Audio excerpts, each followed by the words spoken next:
আন্তর্জাতিক বিমানবন্দরের আমদানি কার্গো কমপ্লেক্সে যে অগ্নিকাণ্ডের ঘটনা ঘটেছে দুপুর 2টায়, সেটি কিন্তু এখনো পর্যন্ত সেই আগুনটি কিন্তু নিয়ন্ত্রণে আসেনি। আমরা দেখতে পাচ্ছি ফায়ার সার্ভিসের কর্মীরা ঠিক এক পাশে যখন আগুন নিয়ন্ত্রণের চেষ্টা করছেন, ঠিক অন্য পাশ থেকে কিন্তু আগুনের যে লেলিহান শিখা সেটি কিন্তু উঁকি দিচ্ছে এবং পুরো আকাশ কিন্তু কালো ধোঁয়ার যে কুণ্ডলী, সেই কুণ্ডলিতে ছেয়ে গেছে এবং খানিকটা পর পর কিন্তু আমাদের কানে ভেসে আসছে ছোট ছোট বিস্ফোরণের আওয়াজ। ধারণা করা হচ্ছে এই আমদানি কার্গো কমপ্লেক্সে বিদেশ থেকে আনা যে পদার্থগুলো রয়েছে তার মধ্যে হয়তো দাহ্য পদার্থ রয়েছে, কেমিক্যাল রয়েছে, যেগুলোর কারণে হয়তো আগুনের যে তীব্রতা সেটি কিন্তু বাড়ছে। এবং আমরা দেখতে পেয়েছি কার্গো কমপ্লেক্সের সামনের অংশ, যেটি টিন শেড, মূলত উপরের ছাউনি টিন দিয়ে করা, সেটি কিন্তু ইতোমধ্যেই পুড়ে ছাই হয়ে গেছে এবং পুরো অংশটি যে পড়ে গিয়েছে সেটি কিন্তু ক্রমান্বয়েই দৃশ্যমান হচ্ছে আমাদের কাছে। এবং এখন যদি আমি রাস্তা সংলগ্ন যে অংশটি রয়েছে সেই অংশটির দেখানোর চেষ্টা করছি, সেটির ভিতরে কিন্তু আমরা দেখতে পাচ্ছি যে আগুনের যে লেলিহান শিখা, সেই লাল লেলিহান শিখা কিন্তু আমরা সেটি দেখতে পাচ্ছি সেই অংশে। পাশাপাশি আমরা দেখতে পাচ্ছি 30টিরও বেশি ফায়ার সার্ভিসের ইউনিট কিন্তু এই ঘটনাস্থলে এসেছে এবং তারা কিন্তু প্রাণান্তকরভাবে চেষ্টা করছেন আগুনটি যেন নিয়ন্ত্রণে নিয়ে আসা যায়। এবং আমরা দেখতে পাচ্ছি ফায়ার সার্ভিসের কর্মীরা যখন এক পাশে নিয়ন্ত্রণের চেষ্টা করছেন, ঠিক অন্য পাশ থেকেই কিন্তু এই আগুনের লেলিহান শিখার যে উঁকি সেটি আমরা দেখতে পাচ্ছি এবং পুরো আকাশ জুড়েই কিন্তু এই কালো ধোঁয়ার কুণ্ডলিতে ছেয়ে গেছে। এবং এই ফায়ার সার্ভিস ছাড়াও কিন্তু আমরা দেখতে পেয়েছি বাংলাদেশ পুলিশ, পাশাপাশি আনসারের সদস্যরা, এমনকি আইএসপির সূত্রে আমরা জানতে পেরেছি বাংলাদেশ সেনাবাহিনীর সদস্যরাও কিন্তু এখানে তাদের যে কার্যক্রম সেটি পরিচালনা করছেন এবং তারা আগুন নির্বাপনের চেষ্টা করছেন। আমরা নিচে দেখতে পেয়েছি যে বাংলাদেশ সেনাবাহিনীর সদস্যরা কিন্তু এই চলাচলের জায়গা যেটি রয়েছে সেটিকে নির্বিঘ্ন রেখে ফায়ার সার্ভিস সহ আনুষঙ্গিক যে সেবার প্রদানকারী বা এখানে আসলে নির্বাপন কাজে অংশগ্রহণকারী সংস্থাগুলো রয়েছে, কর্তৃপক্ষ রয়েছে, তাদেরকে সাহায্য করছেন। এবং ফায়ার সার্ভিসের কর্মীরাও কিন্তু প্রায় পুরো এলাকা জুড়েই বা পুরো এই কার্গো কমপ্লেক্সের পুরো অংশ জুড়েই তারা কিন্তু পানির মাধ্যমে আগুন নির্বাপনের যে চেষ্টা সেটি কিন্তু তারা করছেন। কিন্তু এই আগুনের তীব্রতা এতটাই বেশি যে ভেতর থেকে এখনো পর্যন্ত আগুনটিকে নিভানোর যে প্রক্রিয়া সেটি কিন্তু পুরোপুরি শেষ হয়নি। আমরা দেখতে পাচ্ছি যে কিছুক্ষণ পরপরই খানিকটা বাদে কিন্তু লেলিহান শিখা যেটি সেটি উঁকি দিচ্ছে, পাশাপাশি থেমে থেমে কিন্তু ছোট ছোট বিস্ফোরণ যেটি সেই বিস্ফোরণের আওয়াজও কিন্তু আমাদের কানে ভেসে আসছে। এবং আমরা দেখতে পেয়েছি ফায়ার সার্ভিসের কর্মীরা কিন্তু তাদের যে প্রাণান্তকর চেষ্টা 30টি ইউনিট সহ তারা কিন্তু সেই চেষ্টাটি করছেন। এবং বিমানবন্দর পরিচালনা কর্তৃপক্ষ সূত্রে যতটুকু আমরা জানতে পেরেছি, এই আমদানি কার্গো কমপ্লেক্সে বাংলাদেশে যত জিনিস আমদানি করা হয় সেই পণ্যগুলো রাখা হয়, পরবর্তীতে কিন্তু বিভিন্ন যারা পণ্য এনেছেন তাদের কাছে পৌঁছে দেওয়া হয়। অর্থাৎ এইখানেই কিন্তু আনুষ্ঠানিকতা সেরে কিন্তু দেশের বিভিন্ন প্রান্তে এই পণ্যগুলো পৌঁছে যায়। সুতরাং এই স্টেশনে রাখা যে মূল্যবান পণ্যগুলো রয়েছে সেগুলো আসলে ক্ষতিগ্রস্ত হয়েছে, এমনটাই কিন্তু এখানে যারা কাজ করেন তারা বলছেন যে এখানে নানা মূল্যবান কাঁচামাল সহ কেমিক্যাল সহ নানা ধরনের যে পদার্থ যেগুলো দেশের বাইরে থেকে আনা হয় সেই পণ্যগুলো এখানে রাখা হয়েছে। এবং এই আগুনের ফলে ঠিক কোনো পণ্য বা সেই কাঁচামালগুলো বা যে জিনিসগুলো এখানে সংরক্ষণ করা হয়েছে, রাখা হয়েছে, সেগুলো নিরাপদ থাকবে কিনা সেটা নিয়ে তারা বলছেন যে হয়তো এখানে আর কিছুই আসলে তারা খুঁজে পাবেন না, এমন আশঙ্কায় কিন্তু তারা করছেন। তারা বলছেন যে আগুনের যে তীব্রতা এবং আগুনের যে লেলিহান শিখা তারা দেখছেন বাইরে থেকে, তারা আশঙ্কা করছেন তাদের এখানে যে থাকা মালামাল বা তাদের যে পণ্য সামগ্রী যেগুলো বিদেশ থেকে আনা হয়েছে সেগুলো হয়তো পুরোপুরি ক্ষতিগ্রস্ত হবে বা তাদের সেগুলোর কোনো চিহ্ন তারা খুঁজে পাবেন না, এমন আশঙ্কাও কিন্তু করছেন এখানে যারা কাজ করেন বা এখানের কার্যক্রমের সঙ্গে যারা সংশ্লিষ্ট আছেন তারা। এবং সময় যত যাচ্ছে আগুনের তীব্রতা বাড়ছে, আমরা পশ্চিম আকাশে কিন্তু ধোঁয়ার কুণ্ডলিতে ছেয়ে যাচ্ছে এমনটাই কিন্তু দেখতে পাচ্ছি। এবং পুরো আকাশ জুড়েই কিন্তু এই যে ধোঁয়ার কুণ্ডলী পুরো এলাকা জুড়ে, ঠিক শ্বাস প্রশ্বাসের ক্ষেত্রেও কিন্তু আমরা দেখতে পাচ্ছি বেশ খানিকটা চ্যালেঞ্জও পেতে হচ্ছে, কারণ বাতাসের মধ্যে কিন্তু ধোঁয়ার কুণ্ডলীর পাশাপাশি বাতাসের মধ্যে এই ধোঁয়ার একটি প্রভাব রয়েছে, যার কারণে শ্বাস প্রশ্বাসটাও কিন্তু সহজ এবং স্বাভাবিক নয় পুরো এলাকাটি জুড়ে। এবং ফায়ার সার্ভিসের কর্মীরা কিন্তু বিভিন্ন প্রান্ত থেকে পানির মাধ্যমে সেই আগুন যেটি সেটি নিভানোর চেষ্টা করছেন। এবং এখনো পর্যন্ত কি পরিমাণ হতাহত ক্ষয়ক্ষতি হয়েছে সে বিষয়ে আসলে এখনো পর্যন্ত আনুষ্ঠানিকভাবে কোনো তথ্য নেই, তবে ক্ষয়ক্ষতির পরিমাণ ঠিক বড় ধরনের ক্ষতি হবে এমন আশঙ্কাই কিন্তু করছেন এখানে যারা সংশ্লিষ্ট আছেন, এখানে কার্যক্রমের সঙ্গে যারা যুক্ত আছেন তারা কিন্তু বলছেন যে বড় ধরনের ক্ষতির আশঙ্কাই কিন্তু তারা করছেন। এবং ঠিক এই ঘটনার পর থেকে আমরা দেখতে পেয়েছি দুপুর 2টার পর থেকেই কিন্তু ফায়ার সার্ভিস সহ উদ্ধার কার্যক্রম এবং অগ্নি নির্বাপন কার্যক্রমে যারা অংশগ্রহণ করেছেন তারা কিন্তু তাদের চেষ্টা করে যাচ্ছেন, কিন্তু ঠিক কেমিক্যাল সহ অন্যান্য দাহ্য পদার্থ থাকার কারণে আগুনের যে তীব্রতা বা আগুন নিভানো কার্যক্রমে তাদেরকে অনেকটাই কিন্তু বেগ পেতে হচ্ছে। এবং সময় যতই যাচ্ছে ঠিক এই কার্গো কমপ্লেক্সের সামনের অংশ অর্থাৎ যেটি বিমানবন্দরের মাঠ সংলগ্ন অংশ রয়েছে সেই অংশের যে পুরোপুরি পুরে ছাই হয়ে গিয়েছে সেটির আলামত কিন্তু স্পষ্টভাবেই আমরা দেখতে পাচ্ছি। এবং খানিকটা থেমে থেমেই কিন্তু ছোট ছোট বিস্ফোরণ সেটির আওয়াজ আমাদের কানে ভেসে আসছে। এবং এই বিমানবন্দর পরিচালনা কর্তৃপক্ষ তারা বলছেন যে আমদানি কার্গো কমপ্লেক্সের যে মালামালগুলো রয়েছে সেই মালামালগুলোর যে স্থানান্তরের যে প্রক্রিয়া সেটি শনিবার বন্ধ থাকে, সুতরাং আজকে বন্ধের দিনে এই বড় ধরনের দুর্ঘটনা আসলে কোন জায়গা থেকে সূত্রপাত হয়েছে সেটি এখনো পর্যন্ত তারা আনুষ্ঠানিকভাবে কিছু বলতে পারছেন না।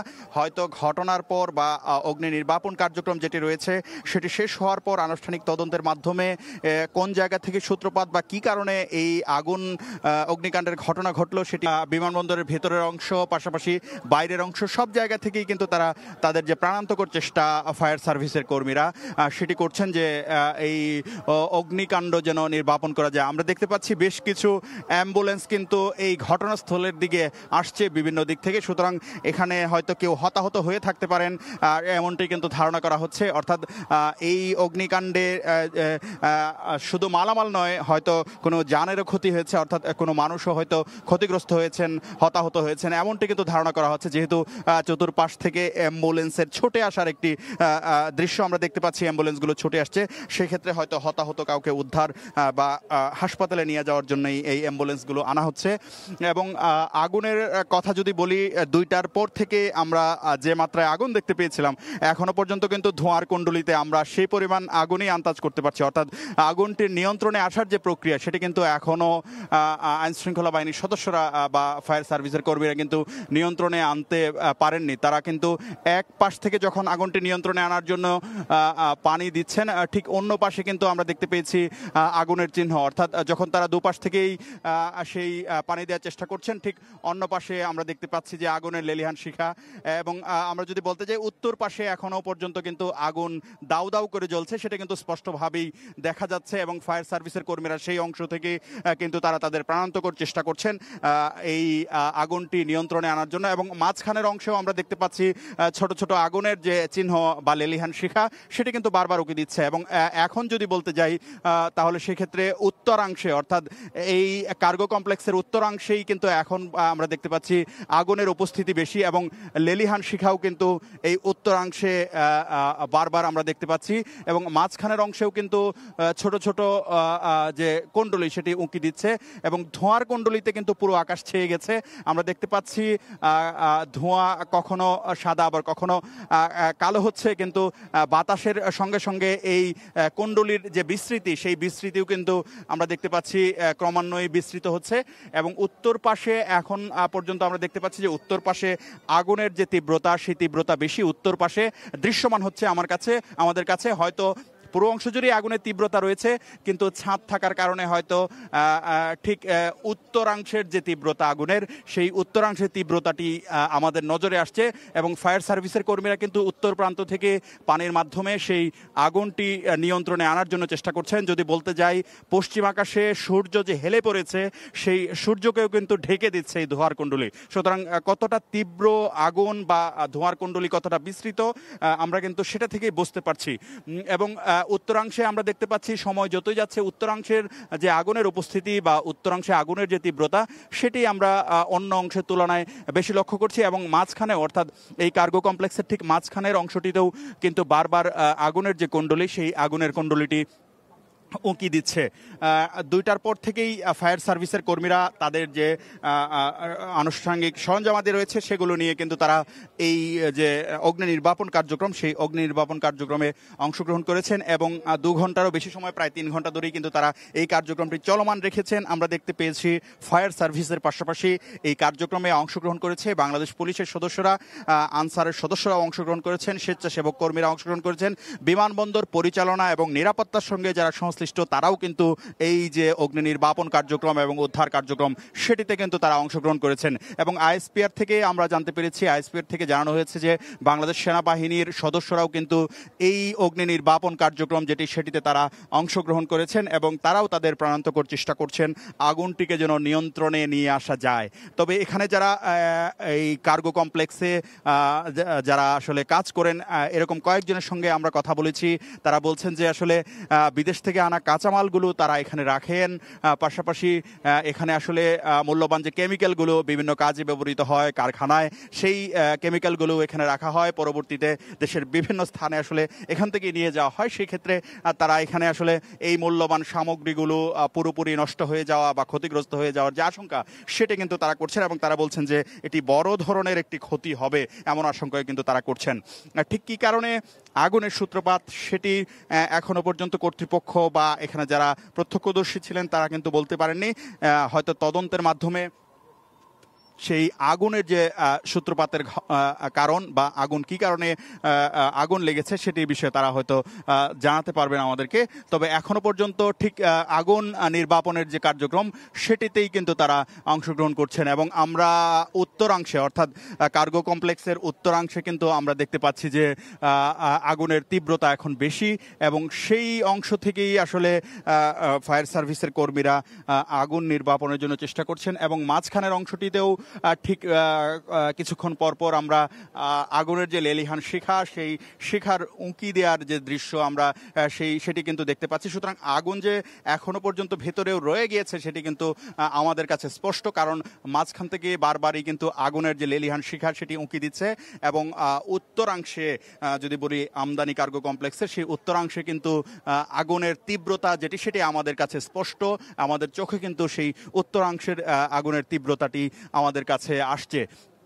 হযরত শাহজালাল আন্তর্জাতিক বিমানবন্দরের এই অংশটিতে অর্থাৎ আমদানি কার্গো কমপ্লেক্সে কিন্তু বিদেশ থেকে আসা যে মালামালগুলো সেগুলো আসলে তারা স্টোর করে রাখেন, পরবর্তীতে এই বিমানবন্দরের বা আমদানি রপ্তানির যে আনুষঙ্গিক যে নিয়মকানুন রয়েছে বা প্রক্রিয়া রয়েছে সেই প্রক্রিয়াগুলো সম্পন্নের মাধ্যমে যারা আমদানিকারক রয়েছেন যারা আমদানি করেছেন তাদের হাতে কিন্তু সেই পণ্যগুলো যায়। সেই ক্ষেত্রে এখানে ওষুধের কাঁচামাল থেকে শুরু করে বিভিন্ন ধরনের ইন্ডাস্ট্রিয়াল যে কেমিক্যাল অর্থাৎ শিল্প কারখানায় যে কেমিক্যালগুলো ব্যবহার করা হয় সেই কেমিক্যালগুলোর একটি বড় অংশই কিন্তু এখানে রাখা হয় এবং পরবর্তীতে সেটি আসলে আমদানিকারকদের হাতে যায়। সেক্ষেত্রে এখানে আসলে এই কেমিক্যাল বা দাহ্য পদার্থ এই আগুনের যে তীব্রতা সেটি বাড়িয়ে দেওয়ার ক্ষেত্রে কাজ করেছে এমনটি কিন্তু বলছেন এখানে যারা সংশ্লিষ্ট আছেন তারা কিন্তু বলছেন। পাশাপাশি ফায়ার সার্ভিস কর্তৃপক্ষও কিন্তু তাদের যে প্রাণান্তকর চেষ্টা সেটি করছেন এবং তারা বিভিন্ন প্রান্ত থেকে পানির মাধ্যমে অগ্নি নির্বাপনের চেষ্টা। সহকর্মী শাকির আহমেদ জানাচ্ছিলেন সবশেষ খবর অগ্নিকাণ্ডের।